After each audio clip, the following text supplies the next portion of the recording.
m'appelle Lorraine, j'ai 36 ans. Et donc j'ai fait une IVG en février 2015. Suite à cette IVG, bon voilà, je me suis pas trop préoccupée, j'avais pas de symptômes particuliers, si ce n'est plus de règles, quasiment plus. Lorsque j'ai arrêté ma pilule, pareil, toujours pas de règles. Des cycles réguliers, mais très peu de règles. Donc au bout de 8-9 mois d'arrêt de pilule, toujours pas de règles, c'est là où je suis allée consulter. Et après plein de traitements, on a découvert un an plus tard, une bonne année plus tard, que j'avais une grosse synéchie ischémique qui bouchait le col de l'utérus, qui a été levée pendant l'examen et qui a re-cicatrisé derrière. Bon, j'ai continué la PMA pendant 1 an et là actuellement j'en suis à ma 3e FIV.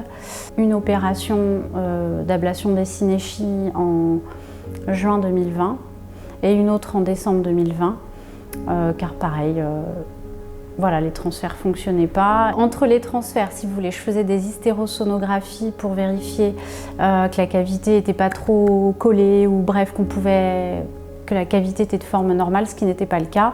Et depuis toute l'année 2021, on n'a pas retouché à la cavité. Là, j'en suis à mon 7e transfert d'embryon.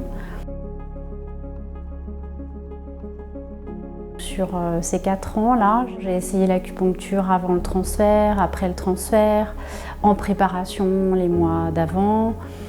J'ai fait de l'ostéopathie aussi, dont une ostéopathe qui m'a fait des manipulations internes pour décoller l'utérus, lui faire de la place dans le bassin. J'ai fait l'examen Matrice Lab aussi, donc qui vise à vérifier le profil immunitaire de l'endomètre pour voir si éventuellement l'endomètre ne rejetterait pas les embryons. J'ai pris énormément de choses, des vitamines, des vasodilatateurs, je suis allée voir une chamane. Voilà, on est prêt à tout, hein, de toute façon, on sort complètement on ne devient plus très rationnel au bout d'un moment, après tous les échecs. Les professionnels de santé connaissent ça très mal. Nous, on connaît encore moins du coup. Beaucoup de culpabilité pour ma part, vu le contexte. C'est une IVG qui m'a provoqué ce problème.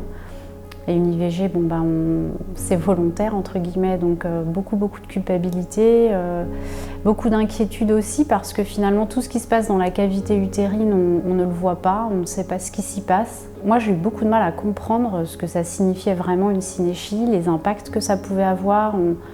On explique que si on enlève la synéchie, a priori la cavité est bonne, mais il y a aussi la croissance de l'endomètre qui rentre en jeu, l'aspect de l'endomètre qui rentre en jeu. Je trouve que c'est un flou terrible. Ça m'échappait complètement finalement cette histoire de synéchie. Dans mon entendement à moi, les ovaires, c'était beaucoup plus clair ce qui se passait dans mes ovaires que dans mon utérus par exemple. Ça échappe à notre compréhension, je trouve beaucoup. Et à la compréhension des soignants en plus. Quand on fait ce choix-là d'en parler à son entourage, il ne comprend pas non plus et il faut les rassurer eux aussi parfois sur ce qui se passe et nous-mêmes on n'arrive pas à se rassurer. C'est très anxiogène comme type d'infertilité, très anxiogène et c'est peu courant, en tout cas peu de gens en parlent donc ça rajoute une dose d'anxiété terrible. Ça touche à la matrice de la mère, de la femme. On devient maman grâce à ses ovaires, mais grâce à son ventre aussi. On a un ventre qui, c'est peut-être un peu fort ce que je vais dire, mais qui amène la mort entre guillemets, puisqu'il rejette, il ne permet pas la vie et le développement de l'embryon. Je trouve ça extrêmement violent parce que autant les ovaires, on peut trouver des plans B, on peut faire un don de gamètes. L'utérus, on ne peut pas changer d'utérus. C'est notre utérus, à moins de faire une GPA, à moins de faire une greffe d'utérus, mais bon, on sait bien que on ne peut pas faire une greffe d'utérus comme ça. Symboliquement, je trouve ça très dur comme type d'infertilité.